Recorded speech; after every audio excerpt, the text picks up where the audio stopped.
Hello everyone, welcome back. Today we will be going over my commander deck tech for Alila, Cunning, Conqueror.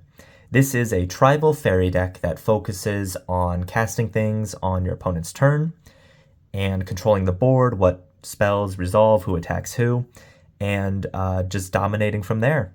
So just a quick note, some of the cards in here are proxies. I try to make them look as realistic as possible per usual. So just keep that in mind, and let's actually jump into what our commander does. Okay, so Alela, Cunning, Conqueror is a 4-mana, 2/4 legendary creature fairy warlock. She has flying. She says, whenever you cast your first spell during each opponent's turn, create a 1/1 black fairy rogue creature token with flying. And whenever one or more fairies you control deal combat damage to a player, goad target creature that player controls. So Alila wants you to do 3 things in your deck. She wants you to play instances and spells that have flash, and that will reward you with a body, a 1/1 black fairy rogue creature token with flying. She wants you to get a bunch of fairies, whether that's through her own ability, other fairies you control in the deck, other creature types, other token generators, things like that.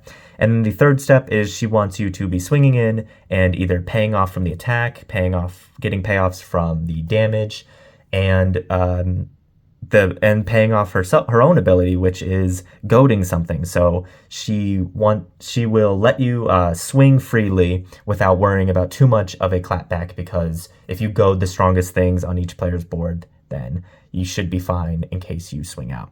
So she's super fun. She's super controlly. She's more mid-range, and during the early game, it might be a little bit difficult to set up if you don't get your ramp pieces, but if you do, and you're able to do everything that the deck intends, you're going to be pretty hard to beat. So let's jump into our first category here, which will be our creatures. And our first creature here is Aboleth Spawn. This is a 3-mana, 2/3 fish horror. It has flash, ward 2, and it has an ability called Probing Telepathy. So whenever a creature entering the battlefield under an opponent's control causes a triggered ability of that creature to trigger, you may copy that ability, and you may choose new targets for the copy. Our next creature is going to be Archmage Emeritus. This is a 4-mana, 2/2 human wizard who has Magecraft. And he says, whenever you cast or copy an instant or sorcery spell, you get to draw a card. So refill your hand for spell slinging. Next up, we got Blightwing Bandit. This is a 4-mana, 2/2 fairy rogue who has flying and death touch. And she says, whenever you cast your first spell during each opponent's turn, look at the top card of that player's library, then exile it face down. You may play that card for as long as it remains exiled, and mana of any type can be spent to cast it. So note that that says play. So that means that you can play, spells that you get, but you can also play lands. So in a very roundabout way, this could be used as ramp, which can be a little fun. Next up here, we got Brazen Borrower. This is a 3-mana, 3/1 fairy rogue who has an adventure, which is an instant. So you can instead, if this card is in your hand, or if you cast this card, you can play the Petty Theft card, which is a 2-mana instant, and it says return target non-land permanent an opponent controls to its owner's hand. Then you exile this card and as if it went on an adventure, and then you can cast it for the right side here, the regular side, which is a flash flying, and Brazen Borrower can block only creatures with flying. Cunning Nightbonder is next. This is a 2-mana, 2/2 human rogue who has flash, and she says spells with flash you cast cost 1 less to cast and can't be countered. All right, our next creature here is Curiosity Crafter. This is a 4-mana, 3/3 bird wizard. It's got flying. It says you have no maximum hand size, and then whenever a creature token you control deals combat damage to a player, draw a card. And most notably, we will be dealing damage with fairy tokens. Fairy Mastermind is up next. This is a 2-mana, 2/1 fairy rogue with flash and flying, And it says whenever an opponent draws their second card each turn, you draw a card, and then you can pay 4 mana, 3 colorless, 1 blue. Each player draws a card. Alenda Archmage is next. This is a 4 mana 2/2 fairy wizard who's got flying, and you can pay blue and sacrifice Alenda Archmage and counter target non-creature spell. And then it has persist. So when it dies, if it has no -1/-1 counters on it, return it to the battlefield under its owner's control with a -1/-1 counter. So this basically is 2 instances of negate on a creature. Hullbreaker Horror is up next, a card that will make any player who knows what it is groan immediately and want to get you out of the game as fast as possible. This is a 7 mana, 7/8 Kraken Horror. It has flash, it cannot be countered, and whenever you cast a spell, choose up to 1. You get to return target spell you don't control to its owner's hand, or you can return target non-land permanent to its owner's hand. So you can either return something that is already on the battlefield or something on this stack back to its owner's hand. Malleable Imposter is next. This is a 4 mana 0/0 fairy shapeshifter who's got flash and flying, and you may have Malleable Imposter enter the battlefield as a copy of a creature an opponent controls, except it's a fairy shapeshifter in addition to its other types, and it has flying. So not only do you want to goad the best creatures your opponents control and save your removal for other things, but you also want to save your removal and goad things for this creature, because this can be a good payoff to copy something that is very devastating. Next up here we got Mistbind Click. This is a 4 mana 4/4 fairy wizard. It has flash, flying, and it has Champion a Fairy. So when this card enters the battlefield, you have to sacrifice it unless you exile a fairy you control. When this card leaves the battlefield, you get to return that fairy to the battlefield under your control. And then it also says, when a fairy is championed with Mistbind Click, tap all lands target player controls. Up next, we got Nimris, Una's Trickster. This is a 5 mana 1/6 legendary creature fairy knight who's got flash and flying, and whenever you cast your first spell during each opponent's turn, look at the top 2 cards of your library. Put one of those cards into your hand and the other into your graveyard. Our next creature here is going to be Obira, Dreaming Duelist. This is a 2 mana 2/2 legendary creature fairy warrior. She's got flash, flying, and whenever another fairy enters the battlefield under your control, each opponent loses 1 life.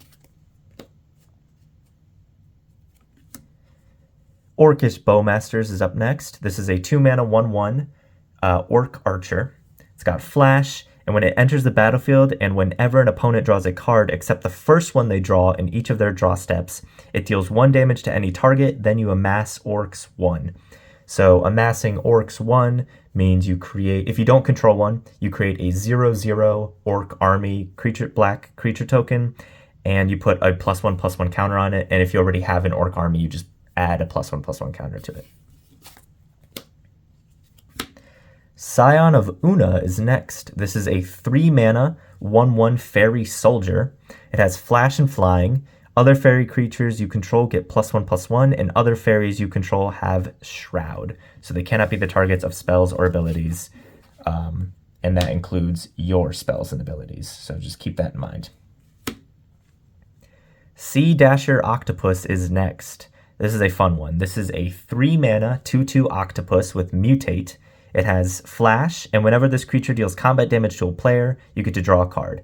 Now I know this is not a fairy, but the flash for 2 mana is really good, and you can just mutate it onto a fairy token, and then it'll still be a fairy, so it'll still trigger your Alila's ability to goad something, and you get to draw a card when it deals damage. So I think this is a fun card to play. You could obviously swap this out with another fairy that has flash if you wanted to, but I really like this card. The really cool art, and I think it has performed for me in other decks, and I think it'll do well in this deck as well.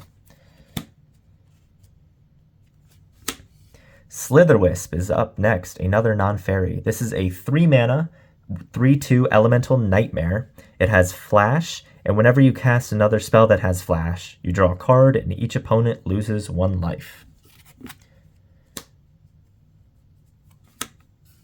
Up next is Spell Stutter Sprite. This is a 2-mana 1/1 fairy wizard with Flash and Flying. When it enters the battlefield, counter target spell with mana value X or less, where X is the number of fairies you control. Talion, the Kindly Lord, is our next creature.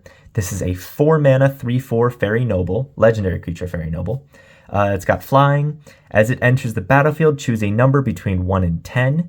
Whenever an opponent casts a spell with mana value, power, or toughness equal to the chosen number, that player loses 2 life and you draw a card. So most of the times you want to choose something like 2 or 3, especially in the early game. And then in the late game, you can decide what you want to do just based on what your playgroup is playing. But most of the time, 2 and 3 is a safe number to choose. Tigwheel, Duke of Splendor, is next. Sorry, it's foiled. It's hard to see. This is a 3-mana 2/3 Fairy Noble. It has Flying and Death Touch, and it says other fairies you control get +1/+1, and whenever another fairy you control dies, you draw a card and lose 1 life. Our final creature here is Wavebreak Hippocamp. This is a 3-mana 2/2 non-fairy. It's an enchantment creature, Horse Fish. And it says, whenever you cast your first spell during each opponent's turn, draw a card. If you're playing Flash decks, it's a really good card to include, even if it's not part of the tribe. I just think it is good enough to play. All right, our next category is going to be Sorceries, and we will start off with Notorious Throng. This is a 4-mana tribal sorcery rogue, so this counts as a rogue as well as a sorcery. This has Prowl for 6. So you may cast the spell for its Prowl cost if you dealt combat damage to a player this turn with a rogue. Notably, the tokens that Alila and some other cards in your deck will make, and most fairies in this deck are rogues, so that's how you get damage with a rogue. You get to create X 1/1 black fairy rogue creature tokens with Flying, where X is the damage dealt to your opponents this turn. If this spell's Prowl cost was paid, take an extra turn after this one. So this card has won me games before. Being able to swing in with like 9 fairies that are 1/1s, create 9 fairies on the return, and then take an extra turn. It's awful for your opponents and very good for you. I don't usually play too many extra spell cards, or extra turn spells, but that one is just too good not to include, and it's super fun, so very on theme. Raise the Palisades, up next. This is a 5-mana sorcery. You get to choose a creature type and return all creatures that aren't of the chosen type to their owner's hands. You can choose fairies or rogues. Mostly want to choose fairies. And if you don't have a board state, you can choose something fun like homunculi or squirrels. Next up, we got Toxic Deluge. This is a 3-mana sorcery. This is a commander board wipe staple. As an additional cost to cast a spell, pay X life. All creatures get -X until end of turn. All right, next we're going to move on to instants, and there's quite a few, and that is because Alila, like I said earlier, she wants you to be playing things on your opponent's turn. So let's jump right in. First up is an Offer You Can't Refuse. This is a blue mana or 1-mana blue instant, and it says counter target non-creature spell. Its controller creates 2 treasure tokens. Arcane Denial is next. This is a 2-mana instant, and it says counter target spell. Its controller may draw up to 2 cards at the beginning of the next turn's upkeep, and you get to draw a card at the beginning of the next turn's upkeep. This card I like a lot better than Counterspell, mostly because it's 1 colorless and 1 blue, and it rewards you with a card. But yeah, this is a very, very good Counterspell. But spoilers, Counterspell will also be in this deck, so... Consider is up next. This is a 1 blue mana instant. You get to surveil 1, so you look at the top card of your library, and you can choose to put that card into your graveyard, and then you get to draw a card after. So just a little cantrip, but it'll get you a 1/1 fairy if you control your commander, so not too bad. And here's the counterspell. 2 blue mana instant counter target spell. Nothing fancy, very good card. Cyclonic Rift is next. This is a 2-mana instant that says return target non-land permanent you don't control to its owner's hand, and you can overload it for 7 mana, so you may cast this spell for its overload cost. If you do, change target in its text to each. So instead of returning target non-land permanent you don't control to its owner's hand, you return each non-land permanent you don't control to its owner's hand. A one-sided board wipe at instant speed. This card is busted, and I'm not the first one to know this. This card is amazing. That's why it's so expensive. Speaking of expensive cards, we got Deadly Rollick. This is a 4-mana instant. If you control a commander, you may cast this spell without paying its mana cost, which 99% of the times that I cast this card, it's casting it for free. And it gets to exile target creature.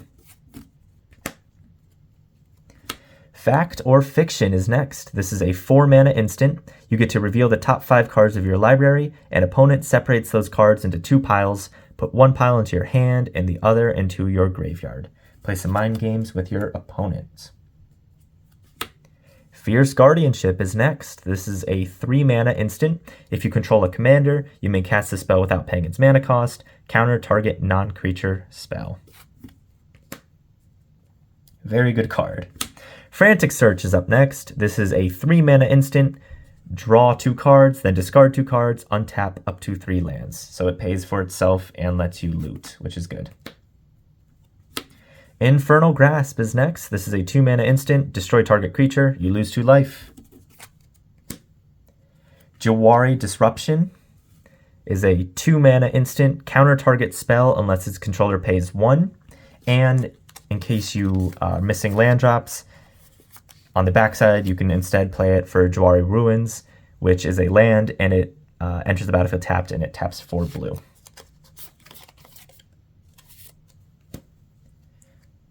Speaking of modular cards here, this is Malakir Rebirth. This is a 1 black mana instant. Choose target creature, you lose 2 life. Until end of turn, that creature gains. When this creature dies, return it to the battlefield tapped under its owner's control. And just like Jawari Disruption and Jawari Ruins, this flips to, you can instead play it for Malakir Mire, which is a land that enters the battlefield tapped, and you can tap it for black mana. These are really good because, I mean, I know a lot of people know this, but they count as land spots. So, you know, you can take out some other lands and put those in instead. Mystic Confluence is next. This is a 5-mana instant. You get to choose 3. You may choose the same mode more than once. Counter target spell unless its controller pays 3. Return target creature to its owner's hand and draw a card. So if you're controlling the board so hard that no one else is doing anything, you can just choose draw a card 3 times and draw 3 cards. Opt is up next. 1 blue mana instant, scry 1, then draw a card. Pongify is up next, and I might as well put Rapid Hybridization, which is the next card as well. They both do pretty much the same thing. They're both 2 blue mana instants. Pongify says destroy target creature, can't be regenerated. Its controller creates a 3/3 green ape creature token, and Rapid Hybridization says destroy target creature, can't be regenerated. That creature's controller creates a 3/3 green frog lizard creature token. Up next, we got Rewind. This is a 4-mana instant. Counter target spell, untap up to 4 lands. This card, and there's another card in here that will untap lands when they counter things, go very well with a card later in the video that I'll show you. So just keep that in mind. The suspense. Soul Shatter is up next. This is a 3-mana instant. Each opponent sacrifices a creature or planeswalker with the highest converted mana cost among creatures and planeswalkers they control. Spell Stutter is our next card. It is a 2-mana instant. Counter target spell unless its controller pays 2 plus an additional 1 for each fairy you control. Sublime Epiphany is a 6-mana instant. Choose 1 or more. Counter target spell. Counter target activated or triggered ability. Return target non-land permanent to its owner's hand. Create a token that's a copy of target creature you control. Target player draws a card. Swan Song is a 1-mana instant, counter target enchantment, instant, or sorcery spell. Its controller creates a 2/2 blue bird creature token with flying. Here's the card I mentioned earlier, and this is actually our last instant. This is Unwind. This is a 3-mana instant, counter target non-creature spell, untap up to 3 lands. So it pays for itself when you use it. Okay, our next category here are artifacts. Got good old Arcane Signet, 2 mana, taps for 1 mana of any color in your commander's color identity. Bident of Thassa is next, a 4 mana legendary enchantment artifact. Whenever a creature you control deals combat damage to a player, you may draw a card, and you can pay 2 and tap. Creatures your opponents control attack this turn if able. Now, they can still attack you, so just be wary when you use that ability, but forcing things to attack can be pretty beneficial sometimes. Dowsing Daggers up next. This is the card I was mentioning earlier. So this is a 2 mana artifact equipment. When it enters the battlefield, target opponent creates 2/0/2 green plant creature tokens with Defender. Equipped creature gets +2/+1, and whenever equipped creature deals combat damage to a player, you may transform Dowsing Dagger, and it equips for 2. What's nice about this is that the 2/0/2 green plant token creature tokens with Defender, you can just fly right over them with your fairies, so you're not worried about them at all. And it transforms into the Lost Veil, which taps for 3 mana of any 1 color to your mana pool. So being able to use this land to tap and cast a Unwind or Rewind, and then untapping this land, you're gaining so much mana, because then you get to untap other lands too. So it's just a disgusting, it's not really a combo, but just a disgusting interaction that's really fun to do. So that's why I have that in there. And it's super easy to activate it because all your fairies fly. Or transform it, I should say. Felwar Stone is next. 2 mana artifact. Taps to add 1 mana of any color that a land an opponent controls could produce. Exotic Orchard on a rock. Primal Amulet is next, another transform card. This is a 4 mana artifact that says instant and sorcery spells you cast cost 1 less to cast. Whenever you cast an instant or sorcery spell, put a charge counter on Primal Amulet. Then, if there are 4 more charge counters on it, you may remove those counters and transform it. So that is a May ability, so you might want to keep it on this side just to reduce your instants and sorceries by 1. But if you want to transform it, it transforms into Primal Wellspring, which is a land, and it says you tap it to add 1 mana of any color to your mana pool. When that mana is spent to cast an instant or sorcery spell, copy that spell, and you may choose new targets for the copy. Pretty good when you're casting removal spells or things that draw you a bunch of cards. Progenitor's Icon is up next. This is a 3 mana artifact. As it enters the battlefield, choose a creature type. Fairies. You tap it to add 1 mana of any color, or you can tap it. The next spell of the chosen type you cast this turn can be cast as though it had flash. Sapphire Medallion's up next. 2 mana, blue spells cost 1 less to cast. And the majority of our deck is blue, so that's why we are not running, I believe Jet Medallion is the black one. We're not running that one, but Sapphire Medallion is very good in this deck. Skull Clamp up next. 1 mana, artifact equipment. Equipped creature gets +1/-1. Whenever equipped creature dies, draw 2 cards and equip 1. So just equip all those fairies and draw a bunch of cards. Soul Ring, 1 mana, taps for 2. Easy peasy. Talisman of Dominance, 2 mana, taps for colorless, or tap it to add blue or black, and it will deal 1 damage to you. Thought Vessel's up next, a 2 mana artifact, saying you have no maximum hand size, and you can tap it for colorless. And our final artifact here is Vidalcan Orrery. This is a 4 mana artifact that says you may cast spells as though they had flash. So now all of your spells can be cast as though they had at instant speed, and they all benefit from things like Slitherwisp or Cunning Nightbonder, which even if they're instants, they still have flash, so that can be super fun sometimes. All right, we're moving on to enchantments and starting off with Bitter Blossom. This is a 2 mana tribal enchantment fairy, so it also counts as a fairy in case you have any cast fairy abilities, as long as they don't say creature. At the beginning of your upkeep, you lose 1 life and create a 1/1 black fairy rogue creature token with flying. Black Market Connections is up next, a 3-mana enchantment. At the beginning of your pre-combat main phase, choose one or more. You can create a treasure token, lose 1 life. You can draw a card and lose 2 life. Or I should say. You can create a 3/2 colorless shapeshifter token with Changeling, you lose 3 life. And Changeling means it's all creature types, including fairies. Dire Undercurrents is up next. This is a 5-mana enchantment. Whenever a blue creature comes into play under your control, you may have target player draw a card. We're going to be picking us. And whenever a black creature comes into play under your control, you may have target player discard a card. Opponents. Kindred Discovery, a 5-mana enchantment. As it enters the battlefield, choose a creature type, fairies. Whenever a creature you control of the chosen type enters the battlefield or attacks, draw a card. Any excuse I have to put this card in a deck, I will. I absolutely love this card. This is one of my favorite cards. Super fun, super good. We love to see it. Leyline of Anticipation's up next. 4-mana enchantment. If it is in your opening hand at the beginning of the game, you can have it enter the battlefield right away without paying its mana cost. And then it says you can cast spells as though they had flash. On Magic Arena, if you have this card and you play it right away, your opponent will most likely scoop. Just turn 1 right away because it just outvalues them so hard. Reconnaissance Mission is a 4-mana enchantment. Whenever a creature you control deals combat damage to a player, draw a card, and in the late game you can pay 2 to cycle it to draw a card. Oops. Reflections of Litjara is up next, a 5-mana enchantment. As it enters the battlefield, choose a creature type, fairies. Whenever you cast a spell of the chosen type, copy that spell. A copy of a permanent becomes a token.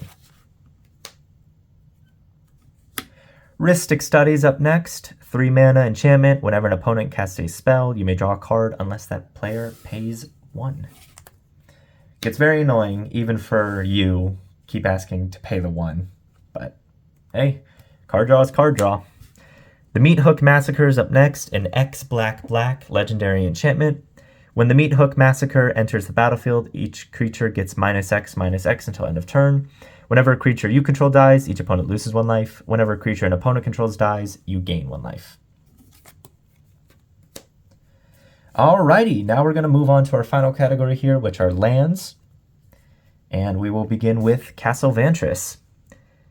This is a land that when it enters the battlefield, it enters tapped unless you control an island. You tap it for blue, or you can pay 4 and tap it to scry 2. Of course, we're running Cavern of Souls because we're playing a tribal deck, or even in our non-tribal decks, we're playing Cavern of Souls. This is a land that enters the battlefield, choose a creature type, fairies, taps for colorless, or you can tap it to add 1 mana of any color. Spend this mana only to cast a creature spell of the chosen type, and that spell cannot be countered. Choked Estuary is a land that enters the battlefield. As it enters the battlefield, you may reveal an island or swamp card from your hand. If you don't, it enters the battlefield tapped, and it taps for blue or black. Clearwater Pathways, our next land, taps for blue, or you could play it for the other side here, Murkwater Pathway, which taps for black. Next up, of course, we got Command Tower, taps for 1 mana of any color in your commander's color identity. Drowned Catacombs. Up next, this is a land that enters the battlefield tapped unless you control an island or swamp, and it taps for blue or black. Exotic Orchard is next. It is a land that taps for 1 mana of any color that a land an opponent controls could produce. Fellwar Stone on a land. Fabled Passage. Tap it, sack it, search your library for a basic land card, put it onto the battlefield tapped, then shuffle your library. Then if you control at least 4 or more lands, untap that land. We are running Field of the Dead in this deck. This is a really fun card. It's very good. I know it doesn't create fairies. First, I guess I'll explain what it does. This is a land that enters the battlefield tapped. It taps for colorless. And whenever Field of the Dead or another land enters the battlefield under your control, if you control 7 or more lands with different names, create a 2/2 black zombie creature token. So I know they're not fairies, but your deck this deck has a lot of ways to benefit from creature tokens. So might as well play a land that generates creature tokens. And in case you're wondering, the reason it doesn't have an artist credit or anything like that is because this is a card I printed off of NPC. So yeah. Morphic Pool's up next. It enters the battlefield tapped unless you have 2 or more opponents, and it taps for blue or black. Otawara, Soaring City, is a legendary land that taps for blue, or you can channel it. You can pay 3 and a blue and discard it. Return target artifact, creature, enchantment, or planeswalker to its owner's hand. This ability costs 1 less to activate for each legendary creature you control. Reliquary Tower's up next. Gives you no max hand size, and you tap it for colorless. Rivendell's up next. This is a legendary land. It enters the battlefield tapped unless you control a legendary creature. You can tap it for blue, or you can tap it. You can pay 2 and tap it to scry 2 and activate only if you control a legendary creature. Secluded Glen is a land. As it enters the battlefield, you may reveal a fairy card from your hand. If you don't, it enters the battlefield tapped, and it taps for blue or black. Shipwreck Marsh enters the battlefield tapped unless you control 2 or more other lands, and it taps for blue or black. We are running 1 copy of each snow-covered land, snow-covered island, and snow-covered swamp. Because we're running Field of the Dead, they count as different card names, so always include those in your Field of the Dead decks, in case you don't know. Sunken Hollow is a land that is an island or a swamp. It taps for blue or black, and it enters the battlefield tapped unless you control 2 or more basic lands. Tainted Isle taps for colorless, or it taps for blue or black. Activate only if you control a swamp. Takanuma, Abandoned Mire, is a legendary land that taps for black, and you can channel it, or you can channel it, I should say. So you pay 3 and a black, discard it, mill 3 cards, then return a creature or planeswalker card from your graveyard to your hand. This ability costs 1 less to activate for each legendary creature you control. And quick note, it does not have to be one of those milled cards. It can be something that's already been in your graveyard. Underground River is a land that taps for colorless, or it taps for blue or black, and it deals 1 damage to you. Talisman of Dominance on a land. Watery Grave is up next. This is one of my national park lands. This is a land, island, swamp, taps for blue or black. As it enters the battlefield, you can shock it in. If you don't, it enters the battlefield tapped. And this is Crater Lake National Park, Oregon. And the other side here is Glacier Bay National Park in Alaska, which I will run that side. Why not? Our final non-basic land, other than the snow-covered lands, is Westvale Abbey. This is a land that taps for colorless. You can pay 5 and tap it and pay 1 life. Create a 1/1 white and black human creature token. Or you could pay 5 and tap it and sacrifice 5 creatures, transform it, then untap it. So it will transform into Ormondal Profane Prince, a legendary creature demon that's a 9/7 with flying, lifelink, indestructible, and haste. In any token deck that runs black, I will absolutely run Westvale Abbey. I love this land so much. It's so good. All right, and then let's go into our basic lands, and we will call it a day. And just real quick, we are running 5 islands and 4 swamps.